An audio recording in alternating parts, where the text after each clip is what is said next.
Students, आज मैं mister Kanishka Chaudhary जो कि डिप्टी कमांडेंट हैं एसएसबी में, उनके यहाँ पर आया हूँ। तो सर, ऐसा क्या होता है ट्रेनिंग में सर, जो एक एस्पिरेंट ऑफिसर कन्वर्ट होने में? ट्रेनिंग में क्या का जो प्रोसेस है वो तो नेवर एंडिंग। सर, सीपीएफ में काफ़ी फीमेल कैंडिडेट भी आ रही हैं। हमारे बैच में I think for the first time 4 lady officers आए थे। स्किल्स और उसको दे दिए जाते हैं जिनको यूज़ करके एक अच्छा ऑफिसर बन सकता है। अच्छा।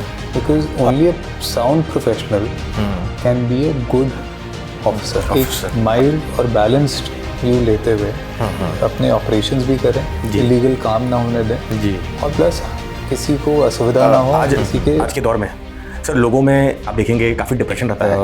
बट पहली चीज़ तो आप हर चीज़ को एक साक्षी भाव से लें। अच्छा बुरा, अच्छे में बहुत खुश हो जाना, यार कोई चीज़ आपके मन मुताबिक नहीं हो रही तो उसमें एकदम मन हार लेना है।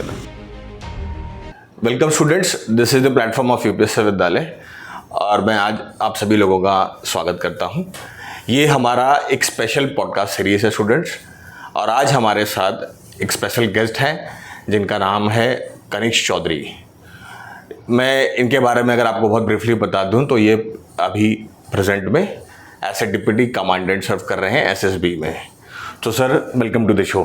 Thank you very much. तो सर काफ़ी दिनों से मिलना चाह रहा था, आज फाइनली टाइम मिला। Thank you so much time देने के लिए। Thank you for coming, I am very happy कि आप घर आए। Thank you so much sir. Sir, जैसे आपने एग्ज़ाम्स क्लियर किया तो सर मैं जानना चाहूँगा सर कि एग्ज़ाम्स क्लियर करने के बाद आप एक एस्पिरेंट रहते हैं एग्ज़ाम क्लियर करने से पहले, उसके बाद एक आप ऑफिसर बन जाते हैं। तो सर ऐसा क्या होता है ट्रेनिंग में सर, जो एक एस्पिरेंट में ऑफिसर कन्वर्ट होने में सर ट्रेनिंग में क्या ऐसा रहता है जो आपने एक्सपीरियंस किया जिसने आपको एस्पिरेंट से पूरा ट्रू ऑफिसर में कन्वर्ट किया है? आई थिंक एक ऑफिसर बनने का जो प्रोसेस है वो तो नेवर एंडिंग है जी। आप हर दिन इवॉल्व होते हैं और जैसे जैसे आपके सामने सिचुएशंस आती हैं, आपको जो आपके सीनियर्स गाइडेंस देते हैं, सिखाते हैं। आज भी हमारे सीनियर्स हैं जो हमको दिशा देते हैं, हमको टीचिंग्स देते हैं। तो ट्रेनिंग कंप्लीट करके कोई ऑफिसर नहीं बनता है मेरे ख्याल। वो स्किल्स उसको दे दिए जाते हैं जिनको यूज़ करके एक अच्छा ऑफिसर बन सकता है। अच्छा। अगर आपके स्किल्स हैं और डायरेक्शन है और अच्छे टीचर्स हैं तो आई थिंक आप एक अच्छा ऑफिसर बन सकते हैं और उस पोजीशन से आप और लोगों को भी एक अच्छा ऑफिसर बनाने में मदद कर सकते हैं। जहाँ तक एस्पिरेंट की बात है, एक अच्छा इंसान अगर आप पहले से हैं, एक अच्छे एस्पिरेंट आप पहले से हैं, तो ट्रांजिशन आपको बहुत बड़ा कोई ट्रांजिशन लगेगा नहीं। क्योंकि अगर आप एक अच्छे स्टूडेंट रहें, अगर आप एक अच्छा दोस्त रहे, अच्छे पुत्र या पुत्री रहे हैं, तो आप में जो बेसिक क्वालिटीज़ हैं एक अच्छा ऑफिसर या अच्छा ऑफिशियल बनने की, वो ऑलरेडी एग्जिस्ट करती हैं। उसके बस डायमेंशंस अलग हो जाते हैं। जैसे हमने पहले बात करी थी, the despair of an aspirant is a very important experience that we must go through. Once you have handled that, I think you have gone through a bigger test. Yes sir. तो अब training में क्या होता है, training basically आपको कुछ skills देगी। जिस तरह की नौकरी है उस हिसाब की ट्रेनिंग दे दी जाएगी आपको। अगर आप आर्मी में हैं तो आपको उस तरह की ट्रेनिंग दी जाएगी जी, ठीक है। फिर उसके बाद स्पेशलाइजेशंस हैं, आपको उस तरह की मिलेगी। अगर आप सीएपीएफ में हैं, और किस सीएपीएफ में है ये बड़ा इम्पोर्टेंट है, आपको लगभग उस ओरिएंटेशन की ट्रेनिंग दी जाएगी।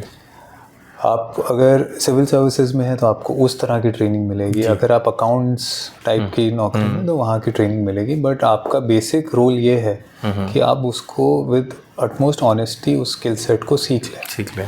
Because only a sound professional can be a good officer. अगर आपके पास अपने जो काम है उसकी नॉलेज नहीं है तो आप कितने भी अच्छे हों बाय हार्ट, आप कभी काम कर नहीं पाएंगे।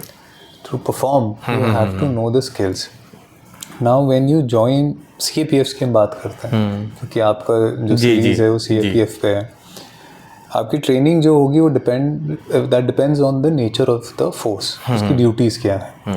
अगर आप BSF में हैं तो प्योरली बॉर्डर गार्डिंग रोल्स में आपको ज़्यादा ट्रेनिंग, उस फ्रंटियर की आपको ज़्यादा दी जाएगी, एक्सपोजर दिया जाएगा। अगर आप मान लीजिए ITBP में हैं तो आप आपको ज़्यादा exposure mountain warfare, mountain border guarding, इन चीज़ों का दिया जाएगा। जी जी। अगर आप CISF में हैं, वो इंडस्ट्रियल सिक्योरिटी फोर्स है, इंस्टीट्यूशनल सिक्योरिटी देखती है, आपका ओरिएंटेशन उस तरीके से दिया जाता है। आप अगर CRPF में हैं तो इंटरनल सिक्योरिटी, लोकल पुलिस के साथ काम करना, आपका राइट कंट्रोल, इन सब चीज़ों पे आपका फोकस रहेगा। क्योंकि मैंने SSB की करी है, तो अब SSB की ट्रेनिंग जी जी जी में आपका रोल बेसिकली बॉर्डर गार्डिंग है, बट ये बड़ा डिफरेंट रोल है।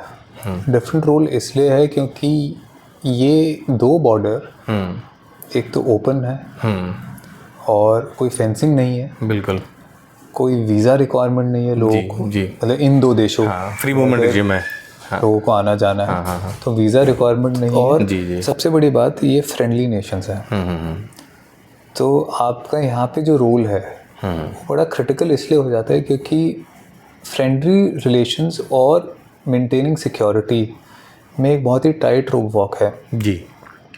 तो उस तरह का ओरिएंटेशन आपको ट्रेनिंग में दिया जाता है कि आप एक माइल्ड और बैलेंस्ड व्यू लेते हुए अपने ऑपरेशंस भी करें, इलीगल काम ना होने दें जी, और प्लस किसी को असुविधा ना हो और किसी के 2 देशों के बीच में रिलेशंस खराब ना हो।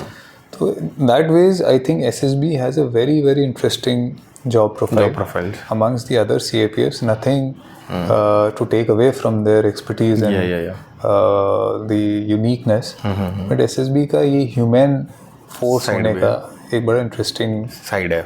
तो सर जैसे SSB ज्वाइन करने के बाद सर, जैसे कि बहुत सारे बच्चों का आजकल SSB फर्स्ट प्रेफरेंस रहता है, तो सर बच्चे जानना चाहते हैं कि एक बार SSB में एक एस्पिरेंट अगर जा रहा है ऑफिसर बन के, तो सर उसके पास क्या क्या अपॉर्चुनिटीज़ रहती हैं फोर्सेस में जाने के बाद?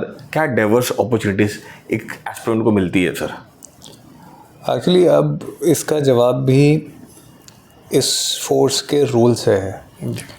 SSB ने अपना main mandate as a border guarding force तो अच्छे से निभाया ही है और निभा रही है जी, बट इसके साथ इसको बहुत सारी एडिशनल ड्यूटीज़ मिली हैं JNK में, नक्सल ऑपरेशंस में, डिज़ास्टर रिलीफ एंड मैनेजमेंट में। अभी रिसेंटली जो यंग बैचेस आए हैं ट्रेनिंग में, मेरा I was fortunate to have interaction with them and I was quite please to see कि बहुत सारे बच्चे IIT से बढ़ के पब्लिश्ड ऑथर्स हैं, someone knew around 5 or 6 languages, बहुत अच्छे प्रोफाइल्स के साथ लोग आ रहे हैं सर। बिल्कुल। तो अब जो ये आपके यंग ऑफिसर्स हैं, अगर इनका प्रोफाइल इतना स्ट्रॉन्ग है, they will create more and more opportunities with in the force also. अब क्योंकि हमारा अगर टेक है या साइबर है या यूज़ ऑफ एनालिटिक्स है in border guarding, this is increasing because we have the manpower who are equipped with these skills, right. So अगर पहली चीज़ है, opportunities can also be created as per your skill set. Second, जो institutional opportunities हैं वो exist करती हैं within the department also. Okay, आपको फील्ड तो मिलेगी ही, वो आपको करनी है। उसके बाद आपको स्टाफ ऑफिसर रोल्स मिलेंगे। उसके बाद हो सकता है आपको ट्रेनिंग इंस्टीट्यूट्स मिले, अगर आप में वो ओरिएंटेशन है एक ट्रेनर का जी, तो you can be a very good trainer in terms of indoor subjects और आउटडोर्स और weapons or depending on your choice. Within organization आपको headquarters में या frontier headquarters में अलग अलग रोल दिए जा सकते हैं। जैसे कि इंटेलिजेंस हमारी एक डायरेक्टरेट है जी, वहाँ पे अगर किसी का एनालिसिस बहुत अच्छा है, someone is good with data and facts, तो lot of opportunity is there.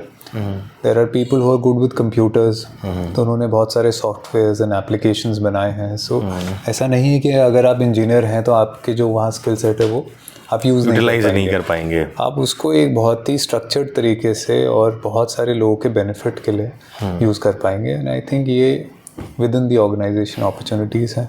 जो इंस्टीट्यूशनल अपॉर्चुनिटीज़ में ऑफ कोर्स आपके पास like any other central government organisation you can go for deputations. There are organizations आपके CBI, NIA and all these organizations, ये तो आप net पे देखेंगे मिल जाएगा। तो डेपुटेशंस होते हैं, आप वहाँ जा सकते हैं, वहाँ पे भी जा सकते हैं। वो अच्छा इसलिए क्योंकि वो एक्सपोजर आप वापस डिपार्टमेंट में लेके जाएंगे, that will help you also and the department to get things या उनके जो इंटरनल कोऑर्डिनेशन जो होता है वो बेटर शायद हो जाता वो है, बहुत बहुत अच्छा मायने की होता है। चीज़ होती है। Yes.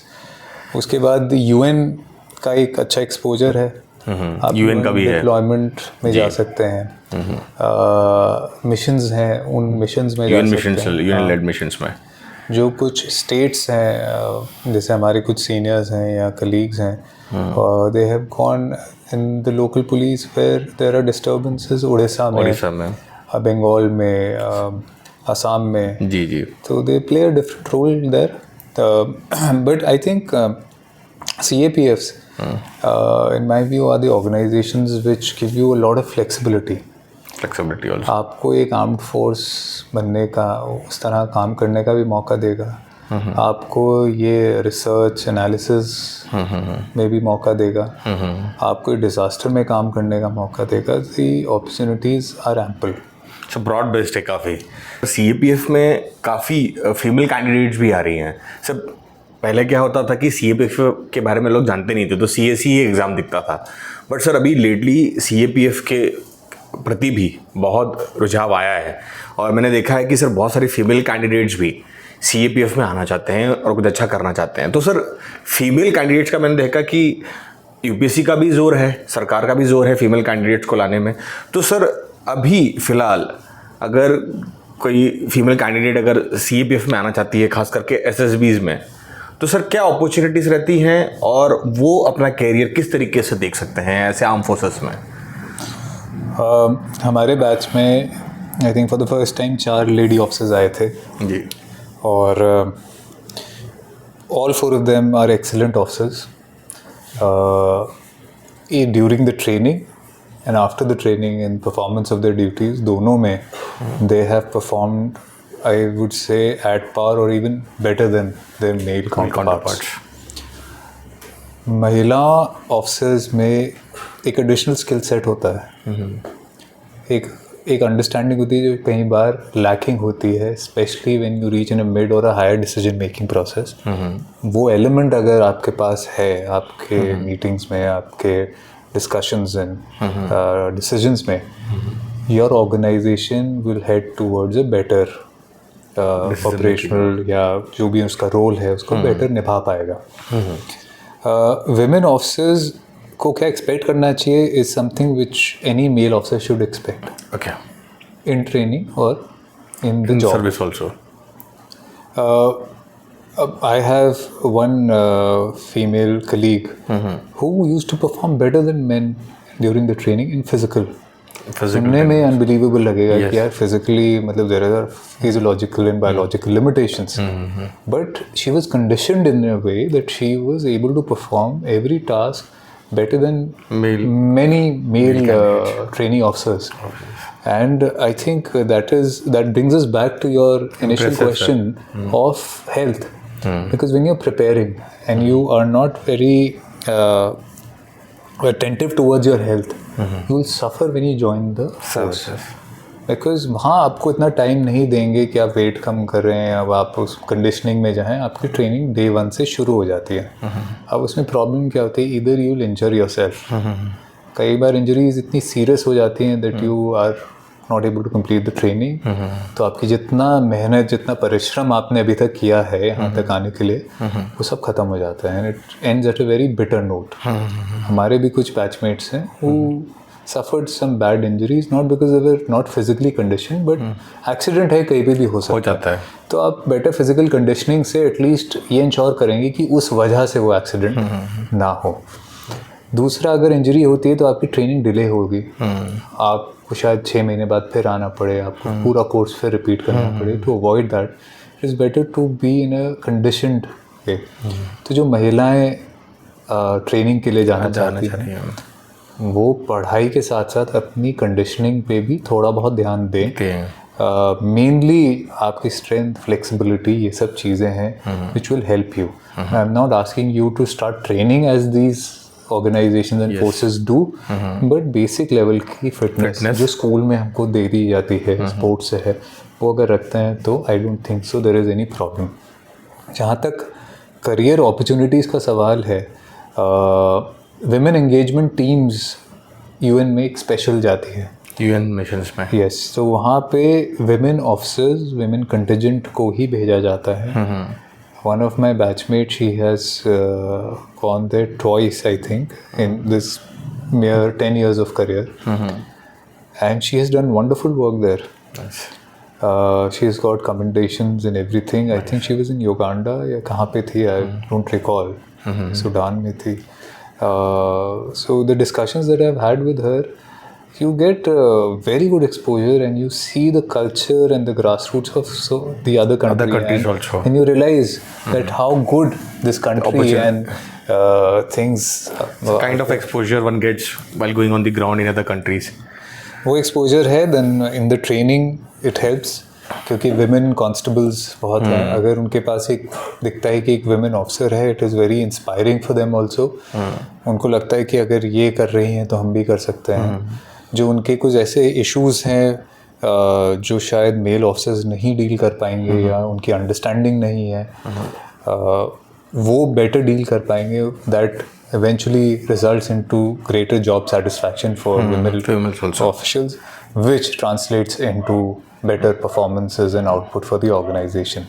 So I think a good mix and a good balance of women officers into this in the organization is much needed, and that is why the government of India या UPSC का जो push है वो इसलिए है. तो sir ये बहुत अच्छी न्यूज़ है, जैसे आपने बताया कि फीमेल्स के लिए भी काफ़ी अपॉर्चुनिटीज़ हैं, बहुत सारे उनको भी बहुत सारे मौके दिए जाएंगे वहाँ पे अपने आप को ग्रूम करने का. इंटरनेशनल एक्सपोजर भी जैसे आपने बताया यूएन लेड मिशंस में भी भेज रहे हैं. So all those candidates who are watching our this series now must be happy. All the female they candidates should be, there. and I think women have reached the moon and stars and everywhere. This is I think it's high time that we have more officers. And so even the even in our society also, I think that mainly the female candidates must understand that there lies in potential wherein they can come ahead and they can take away all those jobs which are there for them. Sir एक मेरे को लगता है कि एक थोड़ा mindset का ही रहता है कि लड़कियां भी अपने आप को थोड़ा सा कम समझती हैं. मुझे लगता है वैसा आज बैरियर तो कम से कम सर्विसेज में तो नहीं है. अगर वो करना चाहती हैं तो I think there is lot of opportunities also. There is, and I think जितने भी women officers within SSB outside मैं मिला हूँ, they're very driven. Because एक जो common अंडरस्टैंडिंग है कि एक सिविल की नौकरी हो, 9 to 5 हो, अगर आप वो बैरियर को तोड़ के आप डिसाइड करते हैं कि मुझे ये काम करना है, that requires a very strong personality and a drive with in you. और इन महिला ऑफिसर्स में मैंने वो ड्राइव देखी है. And when they have gone in the field they have performed very well because of that commitment and drive that they initially had. Training में I've seen some of my batchmates जो women officers की बात कर रहे हैं, in spite of so much pain, physical pain, they endured everything and never shied away from anything.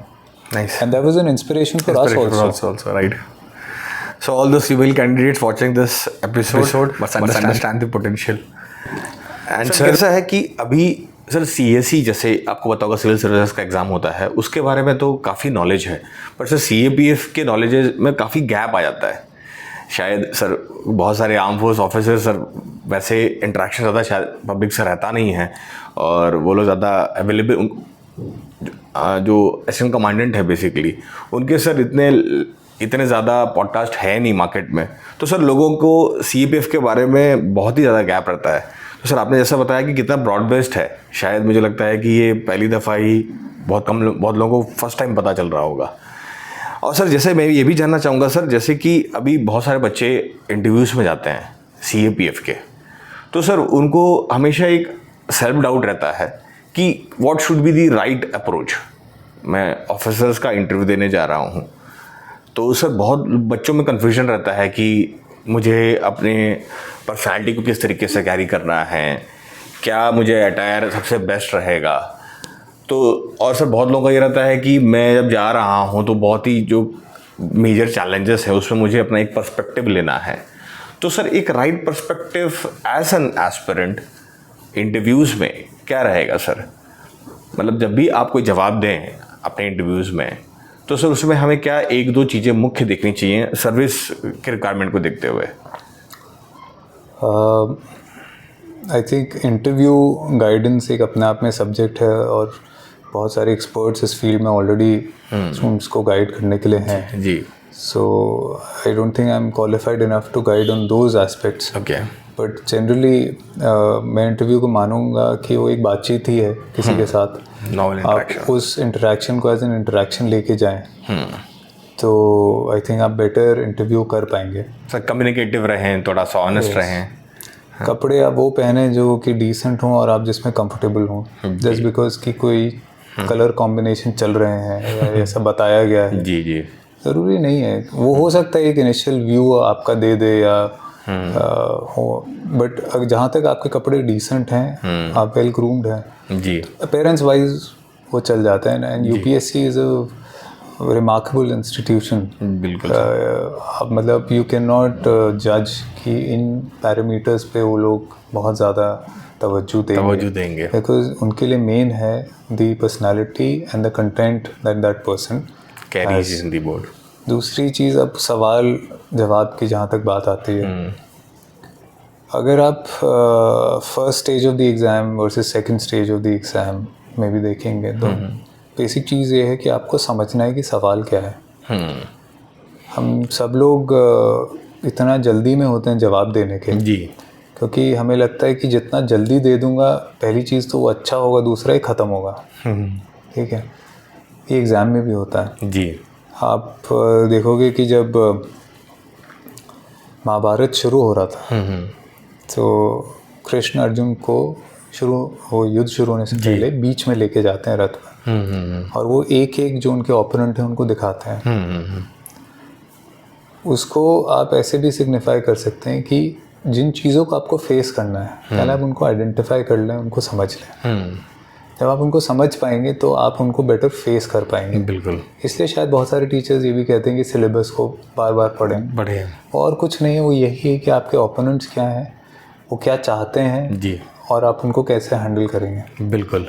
Interview में उतना आपके पास टाइम नहीं होता है कि आप पहले से उसको जज करें. आपके पास सवाल आएगा, आपको जवाब देना है. एंड आई थिंक इंटरव्यू वही है जो हम इस टाइम कर रहे हैं. जी, ऑनेस्टी से मैं आपको जवाब दे रहा हूँ जी, और ऑनेस्टी से आप मुझे क्वेश्चन पूछ रहे हैं. आई थिंक वही इंटरव्यू अच्छा है. जी, बिल्कुल. अगर आप इंटरव्यू इस दबाव में दे देंगे कि शायद इससे मेरा सिलेक्शन या नॉन सिलेक्शन डिपेंड करेगा, तो एक बहुत ही वील सी फेकनेस, एक आर्टिफिशियल सॉर्ट्स ऑफ हो जाता है. और people who take the interview, they're very experienced, they're very knowledgeable. They won't even take a half a second to realize this and to make their minds. So my whole idea is your interview preparation has started long before you have prepared for the interview. Your school, your friends, your parents. Yes. So I think to prepare for that interview, instead of going for any classes, you can start by being a good listener. Henceforth, अगर आपका दोस्त कुछ आपसे कह रहा है, आप उसको अच्छे से सुनना शुरू करें. जी, एक बार आप सुनने की आदत डाल लेंगे, आपके जवाब अपने ऑटोमेटिकली सही निकल के आएंगे. सर मैं स्टूडेंट्स को एक्चुअली ये कहता हूँ कि it's not about just reading the books, it's also about having the right aptitude and the right attitude also. I think सिर्फ एग्ज़ाम नहीं, कोई भी situation is about having the right aptitude. वहीं से we started the whole conversation कि अगर आपका aptitude सही है और आप चीज़ों को एक्सपीरियंस करने की भावना से जा रहे हैं विदाउट सेइंग कि my happiness depends on achieving this और नॉट, आपका एप्टीट्यूड सही है, the sure thing that we were talking, you can be very content on the shore, but you have to take plunge in the waves and it will always bring you back to the shore. If you be scared कि भाई ख़राब है या ज़्यादा dangerous है, आप शोर पे बैठे रहेंगे. रिस्क लेना ही नहीं है, मतलब शोर पे बैठना कोई ख़राब बात नहीं है. आप बैठ सकते हैं, आप वहाँ साक्षी भाव में अपना एकांत में एंजॉय कर सकते हैं, बट आप वो तब तक नहीं कर पाएंगे शायद जब तक आपने वेव्स एक्सपीरियंस नहीं किया हो. आपको वो एक्सपीरियंस करना बहुत ज़रूरी है. तो सर जैसे कि आपका सर एक 10 साल का एक लंबा एक्सपीरियंस रहा है. 10 साल का लंबा तो नहीं है बट एक इनिशियल एक्सपीरियंस सर वो तो है, पर फिर भी सर 10 साल में आपने एसएसबी को कैसे इवॉल्व होते देखा है, और सर आज के फ़िलहाल के समय में एसएसबी क्या नई चुनौतियाँ देख रहा है और कैसे अपने आप को तैयार कर रहा है इसके लिए? मेरा जो लिमिटेड व्यू है, जी। क्योंकि I am still in the middle of your pack of the order. ये सवाल आई थिंक मेरे सीनियर्स जो कि और अच्छे से दे एक लीडरशिप पोजीशन पे हैं वो और बेटर दे पाएंगे, but I think from what I see SSB के रोल में बहुत डिफरेंसेस इसलिए आए because of the dynamics of the border. Yes sir. ठीक है, and the activities that have increased. एक जनरल सोसाइटी में, हाँ एक जनरल सोसाइटी में आप इन तरह की गतिविधियां तो बढ़ी हैं। बिल्कुल। अब अगर देश के अंदर हैं, देश के बाहर हैं, तो देशों के बीच में भी वो बढ़ी हैं। जी सर। अब इस कॉन्टेक्स्ट में SSB has evolved in a way that they have included technology. They have included new devices in performance of those duties. Intelligence collection के जो माध्यम थे वो चेंज हुए हैं। Operations के तरीके from the past learnings that have evolved. Physical expansion of the force has increased. Presence बहुत सारी जगह है, इंफ्रास्ट्रक्चर बहुत सारी जगह बन गया है, so that also gives some edge. क्योंकि एसएसबी की अगर कोई एस्पिरेंट सीरियस है तो they should also read its history. Yes sir.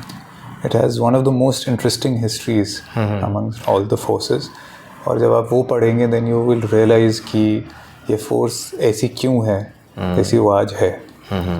और changing roles में I think every organization changes their role after some time to adapt to the new circumstances. तो sir अभी जैसे कि सर हमें पता है, आपको पता ही होगा कि सर हम सेंट्रल आर्म पुलिस फोर्स हैं, हम प्योर आर्मी भी नहीं हैं और प्योर पुलिस फोर्स जैसे भी नहीं हैं। तो सर हमें अगर हम आर्मी और पुलिस को भी देखें तो sir central arm police force जो है वो कहाँ पर आएगा सर? सिविल एडमिनिस्ट्रेशन और आर्मी के बीच में सर हम लोग कहाँ पर आते हैं एग्जैक्टली? कहाँ हमारा रोल शुरू होता है और कहाँ हमारा रोल ख़त्म होता है? देखिए, इंस्टीट्यूशनल सेटअप की अगर बात करें, आर्मी आपकी मिनिस्ट्री ऑफ डिफेंस के अंडर है, सीएपीएफ आपकी मिनिस्ट्री ऑफ होम अफेयर्स के अंडर है, पुलिस एक स्टेट सब्जेक्ट है। तो ये तो उनका जहाँ ये जुरिडिक्शन नहीं, जहाँ से ओरिजिनेट एडमिनिस्ट्रेशन कहाँ से है वो है। मैंडेट भी वहीं से डिसाइड होता है जहाँ से इनका जेनेसिस है, जहाँ ये रूटेड है। स्टेट पुलिस का सबको पता है, लॉ एंड ऑर्डर। और आर्मी का रोल है when there is an external aggression, conventional warfare. Now this word is very important, conventional warfare. So this conventional warfare is a keyword जहाँ पे आपका आर्मी का रोल है। कारगिल वॉर और इन सब के बाद conventional wars I don't think so बहुत हुए हैं। अब बहुत सारी एक्टिविटीज़ ऐसी हो गई जिसको हम अनकन्वेंशनल वॉरफेयर में या फिर गुरिल्ला वॉरफेयर या इंटरनल डिस्टर्बेंसेस उन चीज़ों में इंक्लूड कर सकते हैं। CAPF जैसे मैंने बताया वेरी फ्लेक्सिबल फोर्सेस, उनकी ट्रेनिंग लगभग आर्मी के उस पर होती है, उनकी ऑपरेशंस की कैपेसिटी काफ़ी हद तक वही है, बट उनका जो डिप्लॉयमेंट है दैट इज़ वेरी फ्लेक्सिबल कि आपको कहीं भी किसी परिस्थिति में किसी भी सिचुएशन को हैंडल करने के लिए सक्षम रहा जाता है। आप close coordination of police civil administration के साथ काम करते हैं, क्योंकि आप वहाँ काम नहीं कर पाएंगे इनके बिना। आपको ज्योग्राफी, टोपोग्राफी और डेमोग्राफी की नॉलेज नहीं होती है इनिशियल डिप्लॉयमेंट में। ऑफकोर्स जो आपका मैंडेट है, जहाँ आप ऑलरेडी डिप्लॉयड है, वहाँ आपको नहीं ज़रूरत है, वहाँ आपका वहाँ पे तो हो ही जाता है। हाँ, जो आप के डिप्लॉयड एरियाज़ हैं पहले से, वहाँ आपको पूरी इन्फॉर्मेशन, बट ज़्यादातर डिप्लॉयमेंट्स ऐसी जगह होता है जहाँ पे आपको ज़्यादा जानकारी नहीं रहती है। तो एक अच्छा ऑफिसर CAPF का वो होगा जो इन ऑर्गेनाइजेशन से एक अच्छा कोऑर्डिनेशन बना कर सकता है, क्योंकि उसका मैन एंड मटेरियल बहुत इम्पोर्टेंट है। उसकी सेफ्टी, उसका रखरखाव उसके हाथ में है, and for that he should not take such or I should say he should take such measures where his men and material are utilized in the most optimum way. वहाँ पे आपका coordination civil administration local police के साथ होता है। बहुत सारी जगह ऐसी है, जैसे मैं एक जगह था सामने, वहाँ पे हमारा कोऑर्डिनेशन सिविल एडमिनिस्ट्रेशन से कम आर्मी से ज़्यादा होता था। क्योंकि वहाँ जो ऑपरेशंस थे वो आर्मी के साथ होते हैं। तो it is a good thing that you're always jointly working with other organizations also. You make so many friends across the spectrum, and this gives an edge over your force also. Yes, sir. That it is easily adaptable and it can perform any of the functions. And I think this is the reason why Home Affairs have given much role to CAPFs in the recent past. From events like जहाँ पे social welfare भी है, हमारा component होता है civic action programmes. Economic development में sir बहुत बड़ा रोल है अभी तो जो फार फ्लंग एरियाज हैं, जिन स्टेट्स में पैसा नहीं है, जहाँ सेंट्रल गवर्नमेंट को पैसा देना है, तो इन फोर्सेस के थ्रू बहुत सारी सिविक एक्शन एक्टिविटीज रूट होती हैं, की जा रही है। तो अगर पब्लिक सर्विस आपका एक मोटिव है तो आई थिंक ये फोर्सेस आपको एक बहुत अच्छा प्लेटफॉर्म देती हैं to do that service for the person who is at the last mile, the grass root. आप उन लोगों से कनेक्ट होते हैं जी। और मैं कई बार खुद ऐसे एक्सपीरियंसेस मेरे थे, and I felt lucky that God and this institution has given me this opportunity to do what we joined. Yes sir, exactly. तो सर बच्चों की बहुत जो तैयारी करने आते हैं, काफ़ी होप एम्बिशन लेके आते हैं तैयारी में, तो सर उनके लिए सर कुछ टिप्स जो आप देना चाहें। देखिए, तैयारी के टिप्स मतलब तैयारी अपने आप में ऐसा प्रोसेस है जिसमें बहुत डिटेलिंग की ज़रूरत है। तो वो एग्जैक्ट टिप्स मैं क्या दे पाऊँगा, आई डोंट नो, क्योंकि क्या मटेरियल है, क्या सोर्सेज हैं, कैसे क्वेश्चन पेपर हैं, I am out of touch. But मैं एक जनरल ओवरव्यू ये दे सकता हूँ as an aspirant and as a contender for some exam. आप एक माइंडसेट के साथ अप्रोच करें, that is the most critical thing. Because पढ़ तो सभी चीज़ वही रहे, वही सोर्सेज हर जगह अवेलेबल हैं, और लगभग जिनका सिलेक्शन होता है नहीं होता है उनमें बहुत ज़्यादा अंतर नहीं होता है जी, बिकॉज इतने फैक्टर्स प्ले करते हैं। जी जी जी सर। तो आई थिंक बेसिकली जब आप अपना कॉलेज ख़त्म करके आए हैं जी, या आप कहीं नौकरी कर रहे हैं और आप वो छोड़ के डिसाइड करते हैं कि मैं कॉम्पिटिटिव एग्ज़ाम में जी पेयर होना चाहता हूँ, तो then you have to realize certain things and you have to evolve your being into that competitive mindset. Now when I say this कि आपको competitive mindset और एक एग्ज़ाम का ओरिएंटेशन रखना है, that comes from the notion कि आपको ये पता होना चाहिए कि आपका जो पर्पस है या आपका जो डेस्टिनी है, आपका जो भी रास्ता है उस डेस्टिनी पे पहुंचने का, वो ऑलरेडी तय है। सो इर्रिस्पेक्टिव ऑफ द फैक्ट आप कौन सा एग्ज़ाम देते हैं, आप किस नौकरी में आते हैं या नहीं आते हैं, या आप किसी और तरीके से अपनी लाइफ या व्यवसाय चलाते हैं, आपका डेस्टिनेशन निर्धारित है, आपका रास्ता भी लगभग निर्धारित है।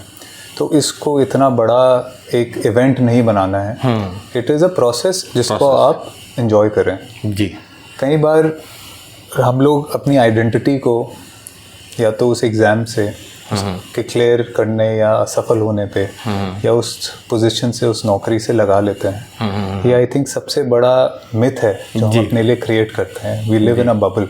Yes sir. तो इम्पॉर्टेंट ये है कि आप इस मिथ में ना जाएं, एक प्रोसेस को आप एंजॉय करें। हमारा एग्जिस्टेंस थोड़ा सा I am deviating from your question. Yes, I got it. But ठीक है सर, कॉन्टेक्स्ट देना इसलिए ज़रूरी है क्योंकि आते सब जोश से हैं, उसमें 1-2 साल 3 साल लगाते भी हमने करियर के, बट उसके बाद अगर आपका नहीं होता है then you enter into a phase which is not a very happy place. तो कोई भी टीचर या किसी को भी सो कॉल्ड अगर एडवाइस देनी है तो it should always begin with अगर नहीं होगा then how do you handle this, handle the failures.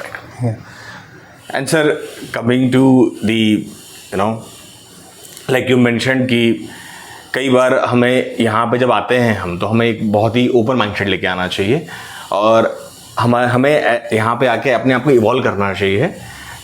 जब पूरे एग्जाम को केवल फेलियर और सक्सेस से नहीं देखना चाहिए, एक ब्रॉडर लर्निंग, एक ब्रॉडर लेसन्स की तरह लेना चाहिए। If I was right. बिल्कुल, आई थिंक सिर्फ एग्ज़ाम ही नहीं, लाइफ भी आपके बहुत सारे एग्ज़ाम्स लेती है जी।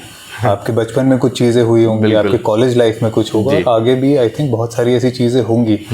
तो आपको हर वक्त एक एग्ज़ाम के लिए रेडी रहना है। ये बस ये क्रिटिकल मोमेंट इसलिए क्योंकि इससे आपकी फिजियोलॉजिकल नीड्स जुड़ी हुई हैं। बट एक बार आप वो पार करते हैं, then there are other exams which are awaiting, और वो बहुत डिफ़िकल्ट हो सकते हैं अगर आपने माइंडसेट पहले से तैयार नहीं किया हुआ है।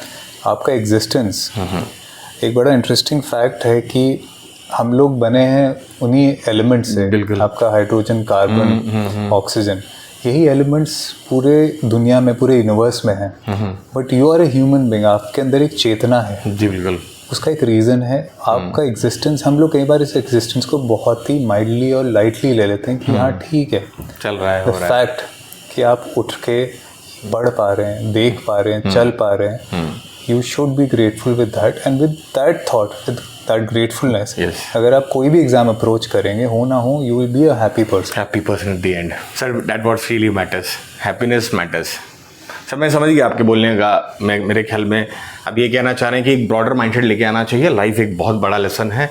It's not just about passing an exam, it's not about just failure and success, it's far more bigger than that. कि सर आजकल सर स्टूडेंट्स में, जैसे आजकल आपको जानते ही कॉम्पिटिटिव नेचर का जो एग्ज़ाम है कितना इंटेंस हो चुका है। सो सर यहाँ पे आप देखेंगे तो इंटेंस ऑफ कंपटीशन भी बहुत हाई हो गया। तो सर स्टूडेंट्स में बेसिकली ये प्रॉब्लम रहती है कि लाइफ में एजुकेशन, अपना हेल्थ और अपनी रिस्पॉन्सिबिलिटी, सर ये इस पूरे कश्मकश में अपने आप को कैसे चीज़ों पे फोकस करें जिससे हमारा हेल्थ भी अच्छी हो, हमारा स्टेट ऑफ माइंड भी अच्छा रहे और हमारा नॉलेज भी एनहांस होता रहे। तो सर ऐसे 2 या 3 वाइटल पॉइंट्स जो आप स्टूडेंट्स को बताना चाहेंगे कि जो आपके भी लाइफ में आपको हेल्प कर रहा है, जो शायद स्टूडेंट को भी हेल्प करेगा उनके लाइफ में, तो ये 2-3 फैक्टर्स क्या होंगे सर? उस फेज़ में था जी, तो ऑफ कोर्स इतनी अंडरस्टैंडिंग मुझे नहीं थी, बट अब ओवर द इयर्स जैसे मैंने एनालाइज किया है, तो ये कुछ इन्फॉर्मेशन है जो मैं दे सकता हूँ जी। ये हो सकता है सही हो, गलत हो, और ये भी हो सकता है किसी के काम आए या ना आए। लोग के अपने भी तरीके हैं इन चीज़ों को डील करने के। पहली चीज़ तो अगर आप इस एग्ज़ाम या कोई भी एग्ज़ाम के लिए आ रहे हैं, आपको उसको सिंसेरिटी से देना है, बट उसको इतना सीरियसली नहीं लेना है कि आपकी पूरी लाइफ उस पर डिपेंड कर जाए। आपने बोला हेल्थ, अगर आप हेल्थ ठीक रखेंगे तो शायद आप प्रोडक्टिव आवर्स दे पाएंगे। बिल्कुल। उन प्रोडक्टिव आवर्स में आपका मेंटल स्टेट बहुत ही इम्पोर्टेंट है। ठीक है, हमारी एक जनरल ह्यूमन लाइफ में 6,50,000 घंटे हैं एक हेल्दी लाइफ में। उसमें से आप आधा हटा दीजिए रेस्ट का, आपके प्रोडक्टिव आवर्स बहुत कम है। एक बार आप क्वांटिफाई कर देंगे उस चीज़ को, then you realise the value of time. और इन घंटों में आपको सब कुछ करना है, सिर्फ पढ़ाई, सिर्फ एग्ज़ाम नहीं है। आपको अपने रिश्ते, आपको अपना पैशन, अपनी हॉबीज़, आपको ये सब चीज़ों पे यही घंटे हैं जी। और मैं ये मानता हूँ कि बैलेंस बहुत ज़रूरी लाइफ का एसेंस है। ठीक है, अगर आप बैलेंस्ड पर्सन नहीं हैं तो कल को आप एक बैलेंस्ड ऑफिसर नहीं हो पाएंगे, आप balanced as a family person नहीं हो पाएंगे। आपके यहाँ अनबैलेंसेस लगे रहेंगे लाइफ में। और वो बैलेंसेस इसलिए होंगे क्योंकि आपने उन चीज़ को कभी एनालाइज नहीं किया और रेक्टिफाई नहीं किया। तो पहली चीज़, if you are beginning this journey, तो आपका पहला टेस्ट तो आपके रूम में, आपकी पर्सनल लाइफ में ही शुरू हो जाता है। सेकंड, जब आप एग्ज़ाम के लिए जा रहे हैं, ठीक है, आप इस पूरी एक्टिविटी को एक एनालॉजी से देख लीजिए कि मान लीजिए वेव्स हैं, ठीक है, आप शोर पर हैं, आपके पास यहाँ सभी सुविधाएं हैं, but you take a plunge कि हाँ भाई मैं जाऊँगा, और वो हमारा कर्तव्य है, because human life is only to experience things. ठीक है, क्योंकि जैसे अभी हमने बात करी कि पहले से सब चीज़ें तय हैं, कौन कहाँ जाएगा ये तय है, तो हम फिर मेहनत क्यों करें? बिल्कुल, you have to experience certain things. अगर आपने तैयारी करना है, आपको वो डिस्पेयर ऑफ एन एस्पिरेंट के गो थ्रू होना है, तो you have to go through an experience this.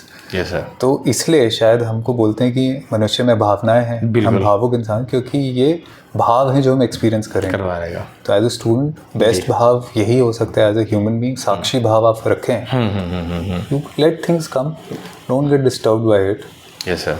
And I think अगर ये बैलेंस आप ढूंढ लेते हैं तो वो आप पढ़ाई में भी ढूंढ पाएंगे कि किस सब्जेक्ट को कितना पढ़ना है, किस सब्जेक्ट को कम पढ़ना है, क्या इंपॉर्टेंट है क्या नहीं। इंपॉर्टेंट एज इन नॉट कि एग्जाम में पूछा जा रहा है, बट उसकी वैल्यूएशन या अभी उसकी क्या वैल्यू है in terms of present circumstances. Yes yes yes sir, बिल्कुल सर। सर भी सर एक बच्चों में ये भी एक रहता है कि सर हर एक बच्चे की एक अपनी हॉबी होती है, पर सर कुछ लोग परस्यू कर पाते हैं, कुछ लोग नहीं कर पाते हैं। सर मुझे जहाँ तक पता है सर आपके बारे में, सर आपको मोटरसाइकिल्स का भी एक हॉबी है आपकी, मोटरसाइकिल्स के बारे में जानना, रीडिंग करना, बुक्स रीड करना, है ना। डाइवर्स, आपका बैकग्राउंड भी काफ़ी डाइवर्स रहा है, you being a lawyer also for some time.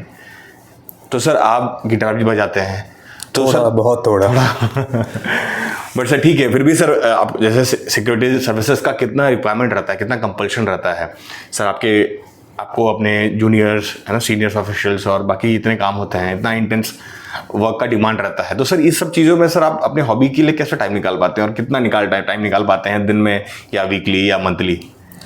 I think hobby अगर आपको सही में पसंद है और आप उसको अपने इंटरेस्ट के लिए परस्यू कर रहे हैं तो आप कितनी भी थके होंगे आप उसके लिए समय निकाल लेंगे, क्योंकि वो आपको रिलैक्स करेगा जी।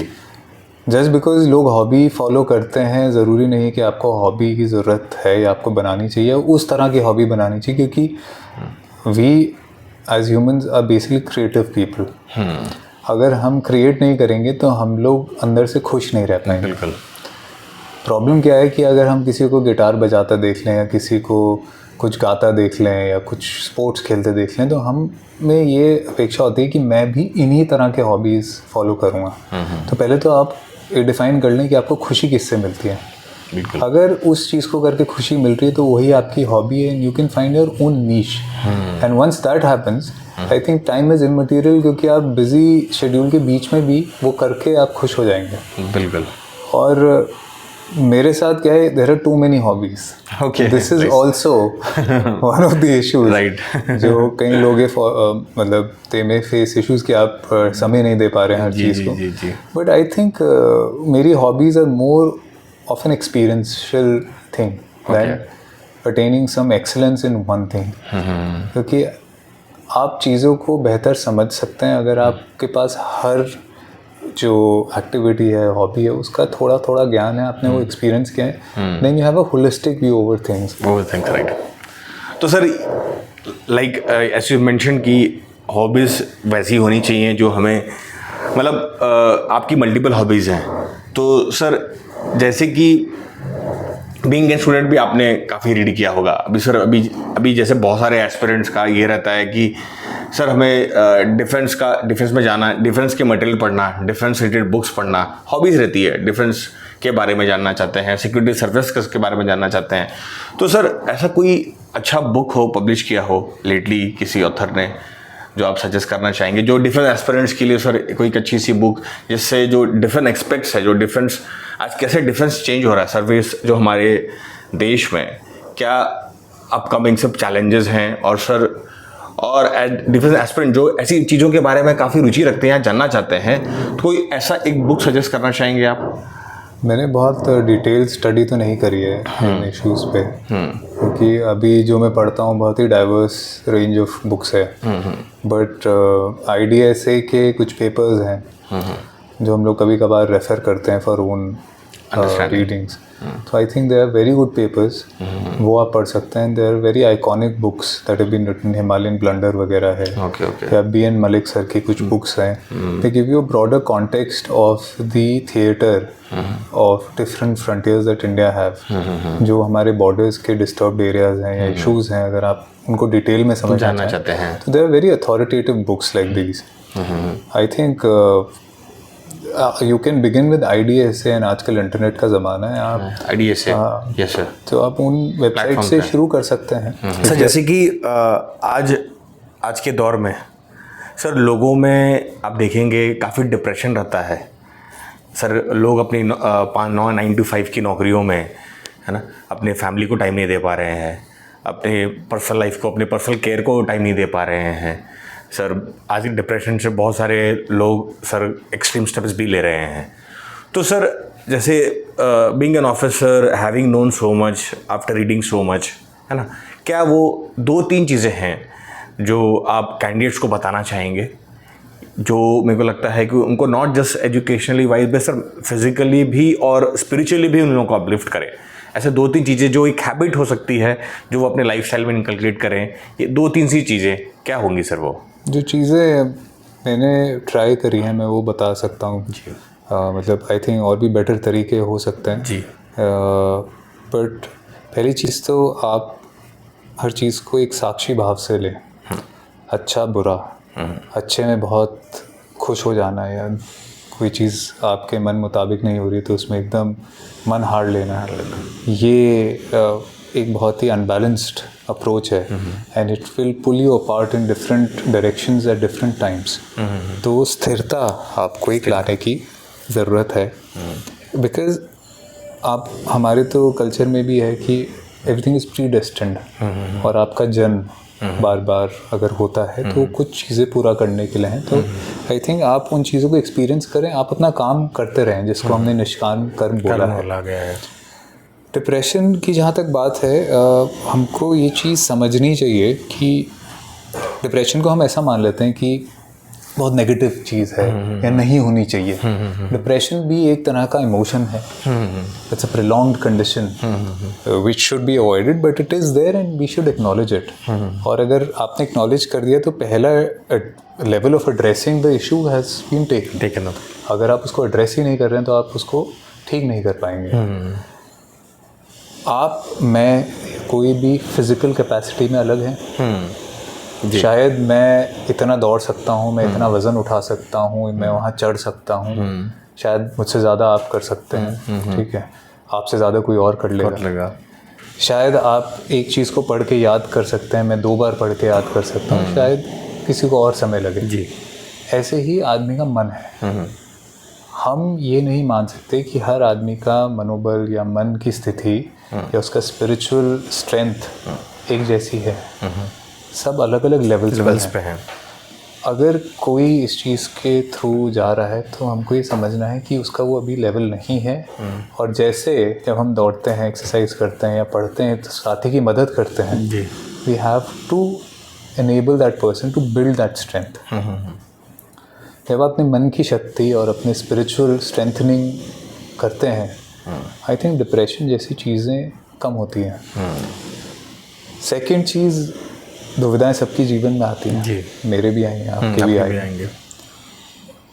एक छोटी सी एक्सरसाइज है, कभी आपको अपनी प्रॉब्लम बहुत ज़्यादा बड़ी लग रही है, so you start engaging in a bigger problem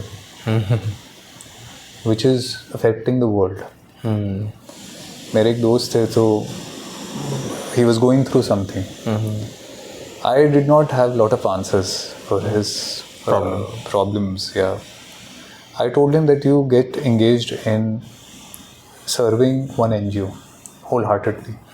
Just start investing your time, money, resources there. The more he got engaged, the more he spent time with them, he realized कि problems है दुनिया में और भी serious है, बड़े बड़े problems हैं। So then you have a larger change of mind. आप सिर्फ अपने विशेष सर्कल में फंसे नहीं, मुझे ये चाहिए था, ये नहीं मिला, ये हो गया, ये होना नहीं चाहिए था। Then you realise that gratefulness keeps on coming. एक बार वो ग्रेटफुलनेस घर कर जाएगी। जी यू कैन। हाँ सर, कभी कभी हम शायद बहुत ज़्यादा इग्नोरेंस में चले जाते हैं, बहुत सारी चीज़ें हमें ऑलरेडी से, बहुत सारी चीज़ों से हम ऑलरेडी ब्लेस्ड होते हैं, फिर भी कभी ना कभी हम शायद ये मानने लग जाते हैं कि सब कुछ अच्छा नहीं है या हमारे साथ ही बुरा हो रहा है। So just having another perspective of things, बड़ी चीज़ों को देखेंगे तो शायद हमें ऐसा लगेगा कि हम वी आर बहुत छोटा सोच रहे हैं या बहुत ही इनवर्ड लुकिंग हो गए हैं। सो वेरी नाइस है, वेरी नाइस। एपीजे अब्दुल कलाम की जो कहानी है और ऐसी बहुत सारी कहानी है। APJ Abdul Kalam wanted to join the forces. Yes, he could not, and he was so sad and was about to commit suicide. Who would have known that he will be the supreme commander of the armed forces? Yeah, yes, sir, definitely. He'll build the Indian missile system. Definitely, sir. He's a living example He's the rocket of the possibilities. आप में या कोई भी दूध की तरह है। उस दूध से घी भी निकल सकता है, पनीर भी निकल सकता है, उससे दही भी निकल सकता है, मिठाइयाँ भी बन सकती हैं। It is the application of right temperature, right processes and right equipments. ऐसा आप अगर वो करेंगे तो ये सारी पॉसिबिलिटीज़ आपके अंदर हैं, और अगर नहीं करेंगे तो ऐसे ही रहेगा। ऐसे ही रहेगा। आप हमेशा वो देख के बोलेंगे क्या है क्या इससे? है, कुछ है नहीं। डेफिनेटली। और वो जो प्रोसेसेस हैं they may not be very convenient. जब आप दूध को उबालेंगे या जो भी इससे प्रोसेस करेंगे, it will have its own chemical violence, तब वो चीज़ बनेगी। जी तो उससे शायद वो पीछे तो नहीं हटेगा कि मुझे नहीं बनना है। बिल्कुल। You have to go through these things, enjoy it, and अगर मन का हो गया तो सही है, नहीं जी। तो कुछ और बन रहा होगा। डेफिनेटली सर, कुछ बड़ी चीज़ें हैं, लाइफ बहुत बड़ा है, कुछ और भी चल रहा होता है, तो वी नेवर नो कि क्या पता हमें और बड़ी अपॉर्चुनिटी का वेट करा रहा है लाइफ, या कोई और बड़ी चीज़ हमसे टकराए। आप तो खुद का एग्जाम्पल अभी आपने बताया, मतलब you have done so many things, right? Yes sir. Which is quite intriguing. आपने मैन्युफैक्चरिंग से लेके यूपीएससी की पढ़ाई से लेके आपकी प्रैक्टिस वकालत है, सिविल इंजीनियर है, इंटीरियर डेकोरेटर है, सर करते चली गए सर, जो इंटरेस्ट दिया वो करते चली गए, बस वही है। अच्छा लगा। आप जहाँ जहाँ आपको रास्ता मिल रहा है आप चलते जाएं, उसमें खुश रहें। Definitely sir.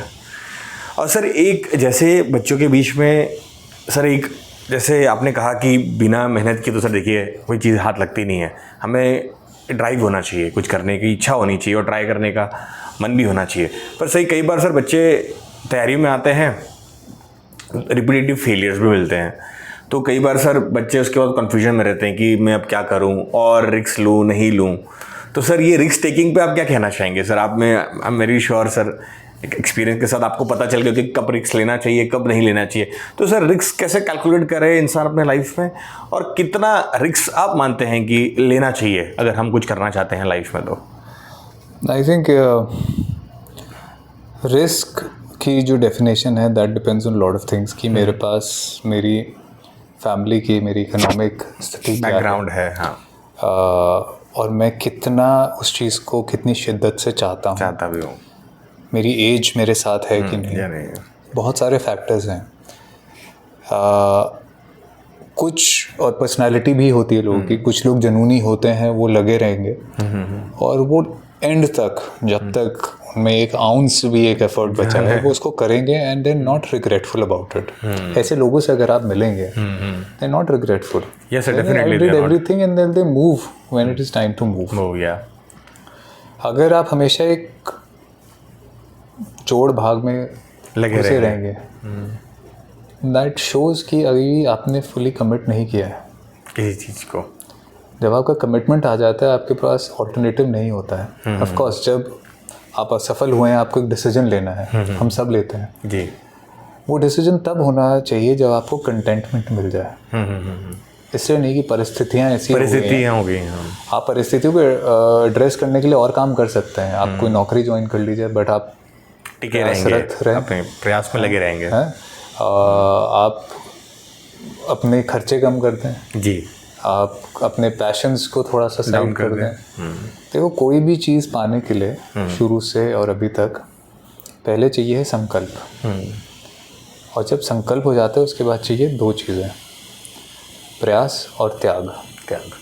आज तक हिस्ट्री में माइथोलॉजी से लेके the history that we have known, जी सर, बिना प्रयास और त्याग के कभी किसी को कुछ भी नहीं मिला है। तो जो प्रयास और त्याग का इक्वेशन है, अगर आप इसको जितना अचीव कर पाएंगे, जितना इस्टेब्लिश कर पाएंगे, you will be nearer to your goal. Goal may not be that exam और that post, whatever the predetermined goal is, but the process will take you there. It's very nicely placed into perspective sir, कि रहना चाहिए हमारे पास, passion होना चाहिए कि हमें त्याग का भी एक ताकत हमारे अंदर होनी चाहिए, प्रयास करने का हमेशा एक हिम्मत होनी ही चाहिए हमारे अंदर। अगर हम उस भाव से चलें तो डेफिनेटली बस टाइम की बात है, आपको खुद आ जाएगा कि अब शायद मैं कंटेंट हूँ मेरे दूसरे रास्ते से। और फिर वो जब कंटेंटमेंट आ जाएगा तो जो रास्ता आपने छोड़ा है या आपसे छूटा है वो आपको ज़्यादा इफेक्ट करेगा नहीं। हाँ सर, मैं भी यही मानता हूँ कि सर रिग्रेट रखना लाइफ में बहुत बड़ा सेटबैक होता है। मुझे भी हमेशा यही लगता है कि मैं कुछ भी करूं तो मेरे मन में रिग्रेट ना आ रहा है कि मैंने जस्टिफाई नहीं किया अपने आप को, मैंने अपना बेस्ट एप्लीकेशन, मैंने अपने आप को बेस्ट नहीं मैं दे पाया अपना, मुझे लगता है कि वो रिग्रेट नहीं होना चाहिए। ऑनेस्टी से आप काम करेंगे, वही आपका कर्तव्य है। किस चीज़ों को हम अच्छा मानते हैं वो एक समाज ने प्रीमियम लगाया हुआ है। ठीक है कि आप जब स्कूल में होते हैं कि आपको इतने % मार्क्स लाने हैं। मार्क्स लाने के बहुत तरीके हैं, या तो आप समझ के ला रहे हैं या आप सिर्फ याद करके ला रहे हैं। तो आप ला रहे हैं तो वो एक प्रीमियम बना दिया है। बट अगर हो सकता है एक बच्चा हो जो 60-70% ला रहा हो, बट जितना उसने समझा है उसको एक एनालिटिकल माइंड से समझता हो, वो आई थिंक ज़्यादा बेटर है। वो एक रिसर्च ओरिएंटेड अप्रोच है उसकी। अगर आप नौकरी कर रहे हैं तो कोई बोलते हैं ए नौकरी, बी नौकरी और सी नौकरी अच्छी है, बाकी अच्छी नहीं है, क्योंकि समाज ने उस नौकरी पे एक प्रीमियम रखा है और आप एंस्लेव्ड हैं उस प्रीमियम की कि हाँ शायद यही अच्छा है तो यही कर लेना चाहिए। और कई बार हम बाकी चीज़ों की इतनी अच्छाई है वो एकदम इग्नोर कर देते हैं। आप कितने लोगों से मिलेंगे हमारे यहाँ भी और अलग अलग नौकरियों में हैं, वो डिसइल्यूजन्ड। अगर कोई नौकरी इतनी ही अच्छी होती तो रेजिग्नेशंस क्यों होते हैं? बिल्कुल, लोग ज्वाइन करके साल 2 साल 5 साल 6 साल में छोड़ देते हैं। क्यों? बिल्कुल। If it is the ultimate best job, अमृत है और इसके अलावा कुछ नहीं है तो कोई नहीं छोड़ता। बिल्कुल। So this is not the ultimate thing. तो आपको ये दिमाग में रख के ही चलना है। एक मतलब एक तरीका है वहाँ तक जाने का, but not the only way. Students, आज मैं मिस्टर कनिष्क चौधरी जो कि डिप्टी कमांडेंट हैं SSB में, उनके यहाँ पर आया हूँ। आज मेरी कोशिश है कि आपको एक छोटा सा ग्लिम्स दूँ उनके लाइफस्टाइल के बारे में, वो क्या चीज़ें करते हैं, क्या चीज़ें वो पढ़ते हैं। तो आइए आपको दिखाते हैं कि एज एन ऑफिसर भी, एज एन एस्पिरेंट भी, अगर आप आर्म फोर्सेस में आना चाहते हैं, एक सर्विंग ऑफिसर बनना चाहते हैं, तो क्या इंटरेस्ट रहना चाहिए हमारी लाइफ में, क्या हमारा लाइफस्टाइल होना चाहिए, किन की चीज़ों पे हमें ध्यान देना चाहिए। आइए एक बार ग्लिम्स देखते हैं कि सर भी क्या रीड करते हैं अपने नॉर्मल लाइफ में। तो आज हम यहाँ पे देखेंगे इनकी एक लाइब्रेरी है। यहाँ पे आप देखेंगे तो काफ़ी शानदार बुक्स हैं, है ना।